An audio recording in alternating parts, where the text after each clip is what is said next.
नमस्कार, आईमा मीडिया में आपका स्वागत है। प्रधानमंत्री नरेंद्र मोदी ने महाराष्ट्र की रैली में दो टूक कहा कि जम्मू कश्मीर में अनुच्छेद 370 को दुनिया की कोई ताकत बहाल नहीं कर सकती।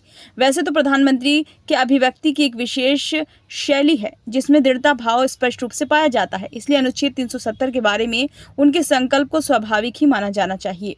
संयोग देखिए कि पाकिस्तान के बुद्धिजीवी, जिसमें शिक्षाविद, न्यायविद और पत्रकार सार्वजनिक रूप से अपनी सरकार को नसीहत देते हैं कि वह भारत के हिस्से वाले जम्मू कश्मीर को भूल जाए, अन्यथा जो पाकिस्तान के हिस्से वाला जम्मू कश्मीर और लद्दाख है वह भी हाथ से निकल जाएगा।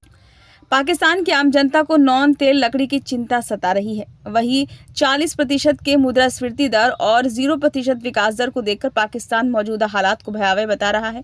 पाक जनता भयभीत हो भी क्यों नहीं। 2022 में 4.77 की विकास दर 2023 में 0.00% हो गई, जबकि 2021 में 1.75 की गिरावट आई थी। उसे जम्मू कश्मीर के विकास की कहानी सुनने और सुनाने में आनंद आता है। आजकल तो दुनिया बहुत सिमट गई है। न्यू मीडिया यानी इंटरनेट मीडिया पर पाकिस्तान की नई पीढ़ी के लोग जब अपनी सरकार से पूछते हैं कि अपनी अकमण्यता यानी निकम्मेपन को छिपाने के लिए वे हमेशा कश्मीर का चूरन बांटते हैं। यही नहीं, अब तो अपनी सेना को भी भारत से संबंध खराब करने के लिए बहाने के रूप में कश्मीर को मुद्दा बताने लगे हैं। सही में जब हम पाकिस्तान में जम्मू कश्मीर के प्रति बदलते माहौल को देखते हैं तो बहुत अच्छा महसूस होता है। हमें लगता है कि चलो देर आए दुरुस्त आए। यदि आज पाकिस्तान की जनता अपनी सरकार और सेना की धूर्तता का एहसास कर रही है तो देर सवेर वहां की सरकार और सैन्य प्रतिष्ठान भी हकीकत को स्वीकार कर ही लेगा। बदकिस्मती तो यह है कि जो लोग भारत में रहकर जम्मू कश्मीर में अनुच्छेद 370 के समाप्त होने पर विधवा विलाप कर रहे हैं और जनता को उसकी वापसी का झांसा देते हैं, तो उनके ऊपर तरस आने के अलावा हो भी क्या सकता है। जम्मू कश्मीर की विधानसभा में वहां की क्षेत्रीय पार्टियां नेशनल कॉन्फ्रेंस और पीडीपी ने तो इस अनुच्छेद के बहाली संबंधी प्रस्ताव के समर्थन में लाए गए प्रस्ताव का समर्थन किया है। कांग्रेस जैसी राष्ट्रीय चरित्र की पार्टी भी अनुच्छेद 370 की वापसी का संकल्प लेने में पीछे नहीं रही।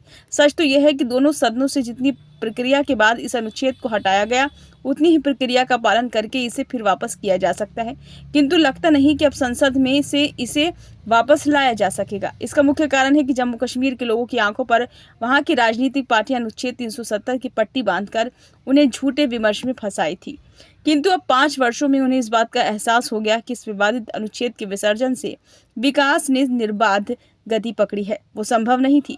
ये पहली बार हुआ है कि विधानसभा में अनुच्छेद 370 का समर्थन करने वालों के खिलाफ राज्य की जनता ने खुलकर विरोध प्रदर्शन किया।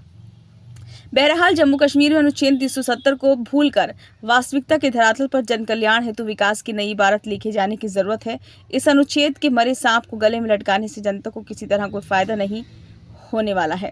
इसलिए उम्मीद की जानी चाहिए कि अनुच्छेद 370 के लिए कश्मीरियों को फुसलाना भी मुश्किल हो जाएगा। ये वीडियो आपको कैसा लगा? अच्छा लगा हो तो लाइक करें, कमेंट बॉक्स में अपने सुझाव दें। चैनल को सब्सक्राइब नहीं किया है तो कृपया जरूर कर लें।